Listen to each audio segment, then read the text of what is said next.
বিএনপির যে প্রার্থীর বিপক্ষে লড়তে মনোনয়ন নিলেন সার্জিস। আসন্ন ত্রয়োদশ জাতীয় সংসদ নির্বাচনে পঞ্চগড় 1 আসন থেকে লড়তে জাতীয় নাগরিক পার্টি এনসিপি থেকে মনোনয়নপত্র সংগ্রহ করেছেন দলটির মুখ্য সংগঠক উত্তরাঞ্চল সার্জিস আলম।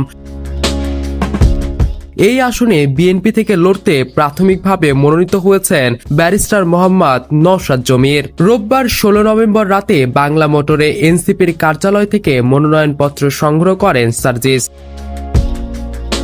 পঞ্চগড় 1 আসনটি সদর উপজেলা তেঁতুলিয়া ও অটোয়ারী উপজেলা বোদা পৌরসভার অংশ বাদ দিয়ে গঠিত। এই আসনে গত 3 নভেম্বর প্রাথমিক প্রার্থী তালিকা ঘোষণা করে বিএনপি।